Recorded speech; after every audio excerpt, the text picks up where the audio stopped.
Hello विद्यार्थियों, चानिया education में आपका स्वागत है। आज हम 8th ग्रेड अभ्यास पुस्तिका विषय हिंदी कक्षा 6 के अंतर्गत पाठ 13 बसंत के विषय में पढ़ेंगे।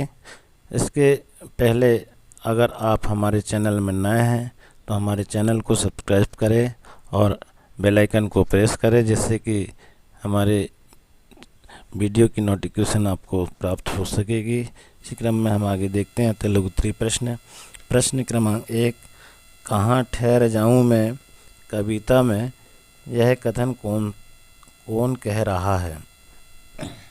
उत्तर देखें, यह कथन बसंत कह रहा है। प्रश्न 2, कविता में बसंत ने जंगल को क्या कहा है। उत्तर देखिए, कविता में बसंत ने जंगल को जीवन, आंगन और घर कहा है। प्रश्न क्रमांक 3 देखें, बसंत क्यों दुखी है। उत्तर देखें, वनों के कट जाने के कारण बसंत दुखी है। लघु उत्तरीय प्रश्न देखें। प्रश्न क्रमांक 4, विशेषण शब्दों का प्रयोग करते हुए 2 वाक्य बनाइए एवं विशेषण शब्दों को रेखांकित कीजिए। उत्तर देखें, अमन बहुत मूर्ख लड़का है, राम बहुत बुद्धिमान लड़का है।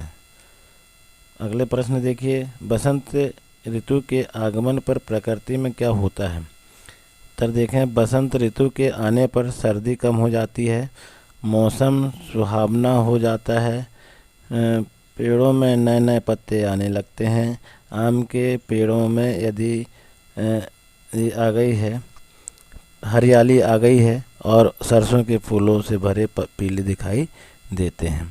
इस प्रकार अगला प्रश्न है, अनुप्रास अलंकार के 2 उदाहरण लिखिए। उत्तर,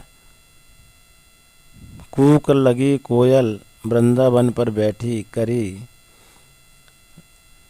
दूसरा देखिए, तरनी तनुजा तट तमाल तरुवर बहुहाए। अगला प्रश्न देखिए, दीर्घ उत्तरीय प्रश्न क्रमांक 7, निम्नलिखित कविता की पंक्तियों का भावार्थ अपने शब्दों में लिखिए।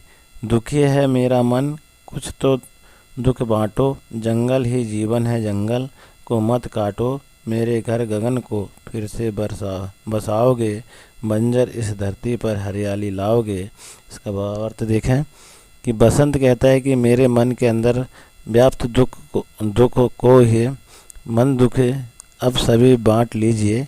यह मेरा दुख तभी जा सकेगा जब आप जंगल को नहीं करोगे, जंगलों की वृद्धि की जाए। जंगल है तो जीवन सुरक्षित है, पेड़ पौधों कट दीजिए, यह हरियाली ही मेरा निवास है। घर है यह धरती जिसे पेड़ पौधों को काटकर बंजर बना दिया गया है, उसे हरियाली से संपन्न बनाइए। बसंत का आगमन तो तभी हो सकेगा जब वृक्षों का रोपण किया जाएगा। इस प्रकार मूल्यांकन 10 में देखें, अति लघु उत्तरीय, बंजर इस धरती पर पंक्ति में रेखांकित शब्द का अर्थ बताते हुए एक वाक्य बनाइए। बंजर का आंसर है वीरान। वाक्यों में प्रयोग देखिए, मरुस्थल को बंजर भूमि में कुछ नहीं उगता। लघु उत्तरीय प्रश्न, बसंत ऋतु के मोहक रूप को पुनः प्राप्त करने के लिए आप क्या कहेंगे। हम वनों की रक्षा करेंगे और पेड़ पौधों को नहीं काटेंगे और हमारे क्रियाकलापों के माध्यम से प्राकृतिक संपदा को नुकसान नहीं पहुंचाएंगे। दीर्घ उत्तरीय प्रश्न देखें। प्रश्न क्रमांक 10, निम्नलिखित पंक्तियों का भावार्थ अपने शब्दों में लिखिए। बसंत तुम आते थे, हरियाली लाते थे, चंपा चमेली रंग गेंदा भी फूले थे, अमुआ की डाली पर डाले फिर झूले थे, बहती थी मस्त पवन झूम उठे, पागल मन मोर भी नाचा था, वन में मयूर संग, स्वागत में गीत कोई कोयल भी गाती थी, पत्तों के झुरमुट से कुहू कुहू धुन आती थी। इसका भावार्थ देखिए, कवि कहते हैं कि हे बसंत, जब तुम आते हो तब अपने साथ हरियाली लाते हो। बसंत ऋतु में चंपा चमेली और गेंदा के फूल खिल उठते हैं, आम बोरा जाते हैं, आम बोरा जाने के कारण मतवाली हवा चलने लगती है। इस प्रकार से अनेकों और कई कोयल की मीठी मीठी आवाज़ें आने लगती है, पत्तों की सरसराहट शुरू हो जाती है, मोर नाचने लगते हैं। तो इस प्रकार से इसका भावार्थ है। इस प्रकार हमारा ये पाठ समाप्त हुआ। धन्यवाद बच्चों।